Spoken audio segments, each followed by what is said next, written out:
Hello, and thank you for joining us on this latest edition of 12 Health. I'm Shannon Hegy, and today we are talking about an ultra minimally invasive robotic surgery to help patients with back pain. This surgery has been offered for about a year at Southcoast Health, and joining me to talk about it is neurosurgeon Dr. Rich Dowd and orthopedic surgeon Dr. Arthur Manoli. Thank you both for being with me today. Thank you so much for having us.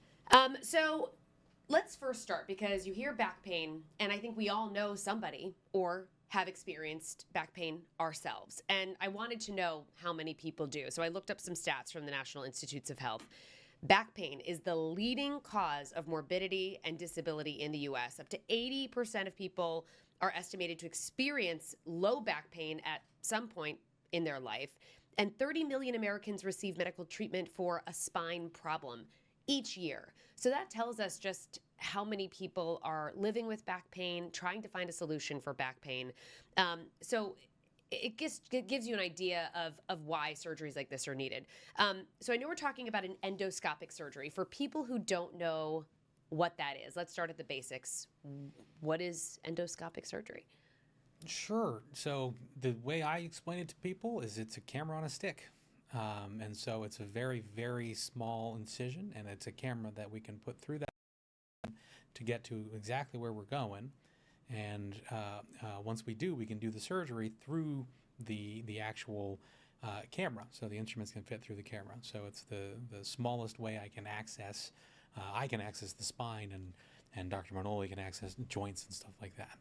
Let's talk about, because you hear, neurosurgeon. I think orthopedic, you probably expect to hear.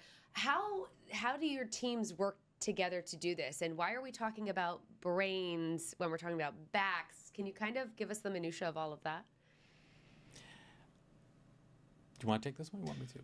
Yeah, sure. So when it comes to back pain, it's a rather large topic. It's complicated. There's a lot of different things that can cause back pain. So it can be a primary issue with somebody's back or with their spine, a pinched nerve, or arthritis in the back. But there's also a large portion of patients that have back pain that is from another cause, not necessarily from the back. So it's very, very common to see people who have hip pain and back pain at the same time. So I'm an orthopedic surgeon, so I come at it from a little different perspective. I'm a comprehensive hip specialist. I focus on both hip saving and hip replacing surgeries in patients of all ages. And I see a lot of patients who have hip pain that also have back pain. And a lot of times what happens is there will be an issue in one area of the body, a lot of times either in the hip or the back, and the symptoms will overlap and things will get really confusing. People will have problems for a long period of time, and that builds multiple layers of symptoms and tendinitis and compensation. So we work together a lot really in the diagnosis of problems more than anything. Yeah. There's a lot of people misdiagnosed who go on with problems for a long time without really understanding the root underlying cause of whether it's from your hip, whether it's from your back, or whether it's from both. So there's a lot of overlap with other specialties. Okay. And Dr. Manoli and I, we see a fair number and share a fair number of patients where we are able to bounce ideas off of each other and say, hey, do you think that this is from the back? Do you think this is from the hip? Do you think it's a combination of both? Because a lot of times it can be both. And so, your question was, when you think about back pain, is it all coming from the spine? The answer is, well, sometimes. And sometimes there's another component that's contributing to it. So it's not always a clear picture, but we work together to kind of figure out what the source might be.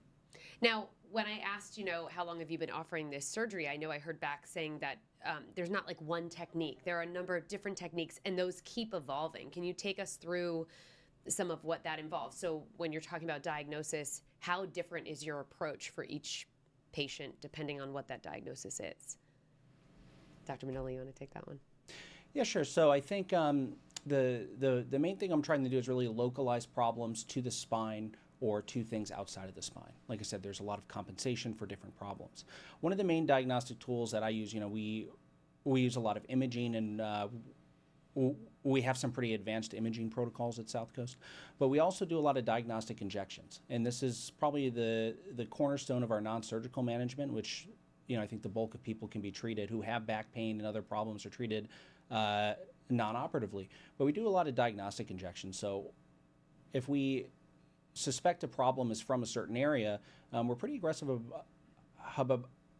about doing a diagnostic injection in the area we think the pain is coming from, whether it's from the hip or a tendinitis in an area outside of the back or in the back itself at different levels based upon someone's MRI findings. I think diagnostically that's something that we do.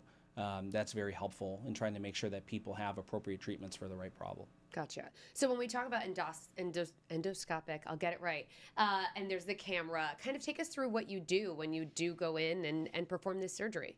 Sure. So for me in the office, it starts with a conversation. We talk about symptoms, we look at the imaging, and if based on those things, I think it's reasonable to say that it's coming from a single spot in the spine, I will sometimes offer an endoscopic surgery. And so what that means is I can do, like I said, a surgery for a very small incision. Day of, you come to the hospital, you basically we walk you through the procedure again, talk about what the game plan is. You don't even go completely asleep for some of these surgeries. In fact, you don't need general anesthesia at all. We numb up the area with injectable medications and keep you nice and comfortable as we're doing, the surgery. So, our camera goes in and we basically, based on, again, on the symptoms and the imaging, we target specifically where we think that pain is coming from. So if it's a nerve root that's pinched, we target that spot and we unpinch that nerve root with a series of instruments, including rasps and grasping instruments to remove arthritic bone, to remove herniated discs, all of those things. Wow. All with like a little incision. All with just a baby thing. Robotic surgery tools. So it's more about the size of the camera itself than about the robotics. Okay. The robotics, quite frankly, the robotics don't feature as much in endoscopic spine surgery as the actual technology of the camera. It's really about the camera. Okay. I want to get way into this and hear more specific examples of the kind of things you're going in and solving for people. We're going to take a quick break and we'll come back with more on that. Welcome back to this edition of 12 Health, where we are talking about an ultra minimally invasive surgery for back pain. It's happening at Southcoast Health, and joining me to talk about it is neurosurgeon Dr. Richard Dowd and orthopedic surgeon Dr. Arthur Manoli. And before we took our break, Dr. Dowd, you were really getting into the minutia of this and talking, I think, specifically about a pinched nerve. So what it's like when you put that camera in, and kind of give us some examples, because I'm sure there are as you were discussing earlier, Dr. Manoli, so many different reasons for back pain and different diagnoses. But if you can kind of give us some examples about what you're going in and fixing for these people. Yeah, absolutely. And so the short answer is, and I'll say this, it all comes down to a pinched nerve. And whether or not there is a pinched nerve, it's about what's pinching it. Let me put it that way. Gotcha. So there are several different things that can pinch a nerve. So that's things that are pretty commonly heard of, things like herniated discs, things like arthritis and degeneration in the spine. But it all comes down to the nerve. All comes down to whether or not they have a pinched nerve. And, we make Dr. Manoli and I make a big distinction between the different types of back pain, because there's pain that sits in your back. There's pain that shoots down your legs, sometimes referred to as sciatica. There's pain that sits on the outside of your legs that can very easily be from your hips and other causes. But the pinched nerve pain responds very well to this endoscopic type of surgery. So we can go in and, like I was saying, you can remove a little bit of the disc that's pushing on the nerve. You can remove a little bit of that extra bone that's pushing on the nerve, and you can stave off, doing something bigger, which would be the goal of this. Yeah, when you hear about back pain, in the past, we probably would have considered a very difficult surgery, difficult recovery. This is same day. Am I correct? How life-changing is that for people? Dr. Manoli, give us an example of someone who comes in and how much back pain impacts their life versus when you give them a diagnosis, you tell them this is an option, and they're able to walk out of there and their life has changed. That's got to be so rewarding as a doctor. Yeah, I think people with back pain and pinched nerves are some of my most unhappy patients. Yeah. It's not really related to activity, to a position. There's nothing you can really do to help it feel better. We try with different medicines and non-surgical techniques, but for the people that need surgery, they're miserable. They're very unhappy. And the nice thing about endoscopic spine surgery is there's less soft tissue trauma. It's really more focused on the real underlying cause, which is a pinched nerve or arthritis in the back. And the muscles and tissues surrounding the back are much less disrupted. So a patient's core strength is maintained. All the paraspinal muscles are still strong. It's not necessarily a recovery from the nerve that's pinched that is the big part or a big recovery aspect of spine surgery. It's the recovery of the muscles and strength of the body itself. Okay. So the less invasive we can be, the faster people feel better. And I think it lowers the threshold for more people to even think about having the surgery in the first place. Yeah, because when that one stat, leading cause of disability, you think of people who can't work, who can't play with their kids, who can't do their jobs. I mean, it must be really rewarding when you're done with that surgery and then do a follow-up to hear how their life has changed. Absolutely. And, some of my happiest patients are the patients that I've done this done the surgery for, to piggyback off of Dr. Manoli's. They're really sad when they come in. They're happy when they leave. And, some of these folks are back to work in 2 weeks. And, Wow. And some of these folks are really, really suffering, and we're able to help in a very significant way. And you're right. In the past, back surgery has a bit of a bad name because... Yeah, take me through kind of what it used to be like for someone who had a pinched nerve in one way or another. What did they have to go through? So it's evolved significantly, and even from our training, it's evolved significantly. Where it used to be that if you had a pinched nerve, you would have to undergo potentially a very large incision with a fusion type surgery, where you have screws and rods placed into your spine to help decompress the nerves, but then stabilize the spine afterwards. And I will be the first to say that there's still a role for that, and there are still patients that need that, and I still do that for the patients who need it. The reason I started doing this surgery specifically was because I was tired of having to offer these really big surgeries for people who had what I consider to be a relatively small problem. What percentage of people who come in end up being candidates? Because I have to imagine this isn't for everyone. It's not going to work for everyone. We're very selective. And so I would say of the patients that come in that have a problem that I can treat this way, I would say probably about 50% end up being surgical candidates. But I don't want to, take away hope, because a lot of times people will come to me and they'll describe some things to me, and I'll say, actually, you know what? I think you need to see Dr. Manoli. I think he might be the one that's going to be able to better help you. Do you think a lot of people know that this is available? I know it's only been at Southcoast for about a year. Is this still kind of relatively new in the world of back pain management, or has this been out there for a while and people do know about it? It's been available for probably 10, 15 years. Okay.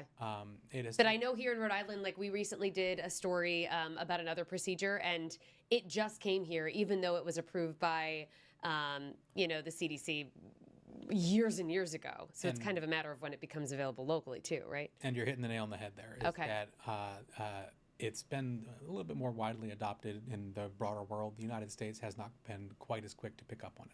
Gotcha. But part of the reason that we're happy to bring it. Yeah. All right. We're going to take one more break and come back, and I want to talk about the future of spine surgery and insurance coverage, because I know that's what a lot of our viewers out there are probably thinking about too. So we'll take a quick break and come right back. Welcome back to this edition of 12 Health, where we're talking about a minimally invasive surgery to help patients with back pain offered at Southcoast Health. Before we went for the break, I wanted to get into opioids for back pain. We have done extensive reports here at 12 News about the opioid crisis.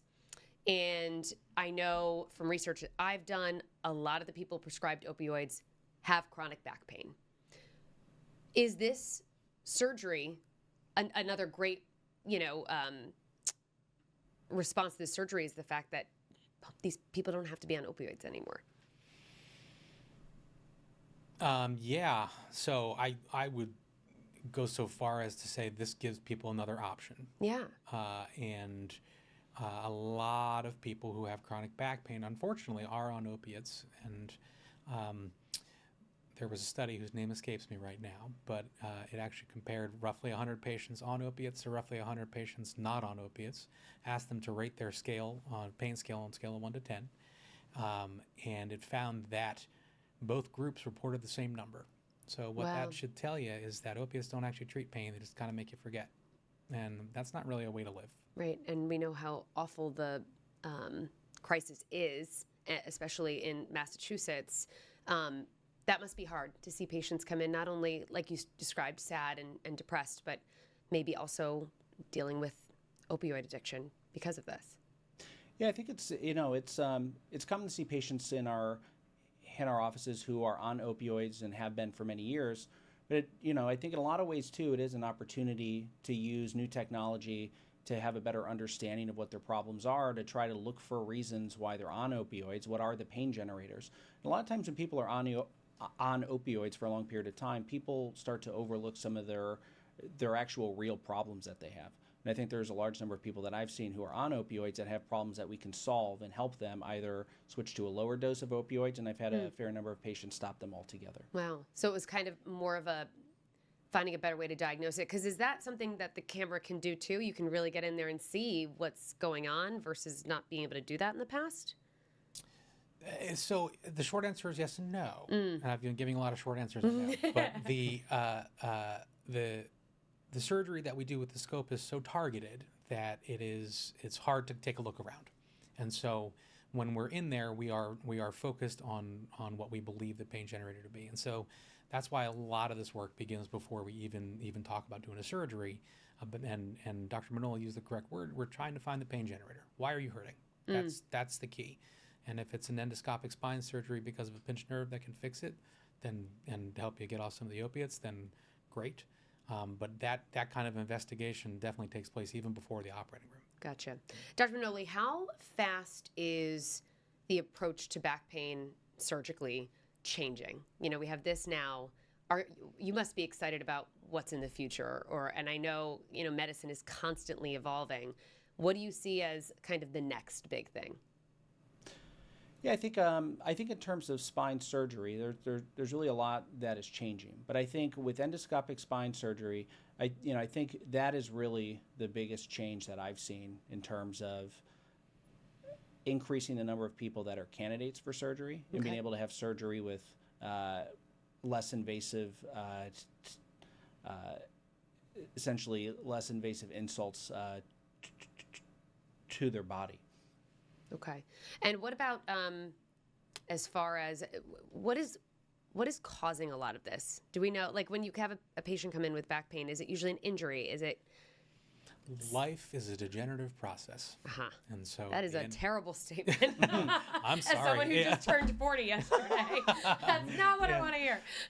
and I will tell you, and I will tell you from my perspective, looking at a lot of spines, I see a lot of spines that don't necessarily look great on the imaging and don't have any symptoms, but I also see a lot of spines that look really bad on the imaging and have some symptoms.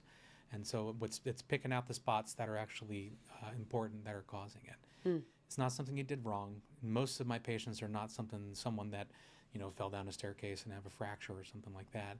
A lot of my patients are people who've just been working their whole life, and they've been working in New Bedford on the scallop boats, or they've been, they've been, doing construction, or even just living life can unfortunately be detrimental. Tough on the spine, yeah.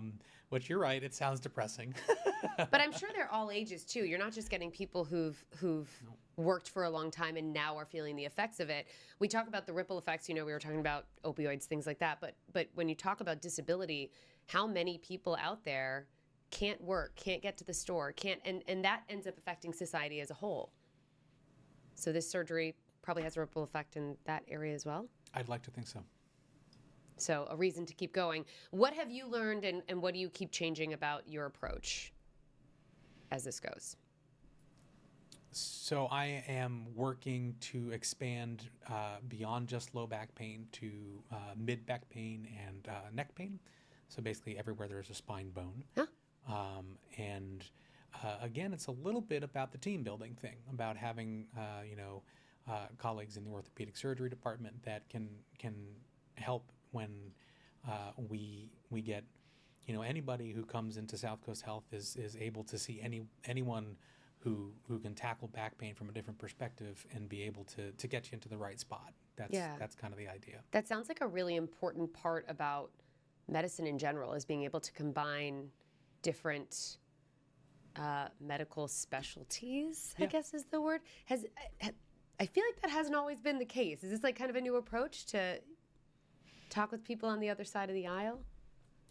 Yeah, I mean, I think it's becoming more common as we train and we cross-train, in different specialties as we're going through training, and we come to understandings of other areas of the body and start to notice patterns.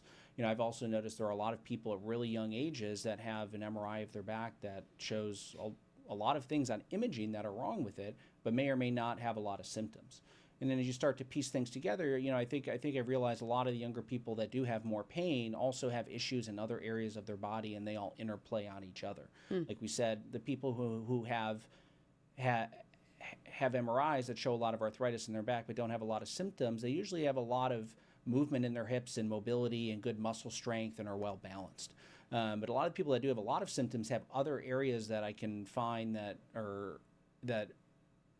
we can do a lot of improvement with without necessarily needing a surgery. So that's, we've really learned a lot. And I think even our non-surgical physical therapy protocols, a lot of the stuff that we do is a lot different because of that. Kind of changing the approach and not just prescribing a pill, but getting down to what's causing the root of it. I know a lot of people out there are probably wondering, can my insurance cover this? Will my insurance cover this? Do you find most patients get coverage of this surgery? The first answer is absolutely yes. The second answer is that we would never try and burden somebody with medical bills. So we have a very good finance department that makes sure that if we're going to talk about doing a surgery, that it's covered prior to anybody coming into the hospital. And one of the things that I think that we're trying to emphasize today is that we have a lot of approaches and a lot of ways of trying to make you feel better. And so, God forbid something happens with your insurance company and this isn't covered, it's not your only option. I would think an insurance company would want to cover something that's in and out same day versus all of the hospital bills because how long would a stay have been in the hospital with the previous way of doing surgery? Well, typically for a fusion is at least 2-3 days. So it's you're committed up front. That's what insurance companies will and won't pay for is a debate for another time, but it's definitely it would seem advantageous. I guess I have one final question for both of you, and you can answer individually, take turns. What would you say to the people out there watching who've been living with chronic back pain? You can go first, Dr. Dowd. Sure. For me, it's easy. Come see us. And the worst that can happen is we can say, unfortunately, this isn't something that has a surgical intervention, but we have several other things that we can offer you.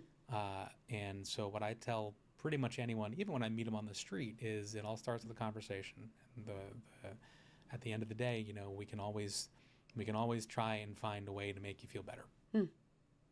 Dr. Manoli?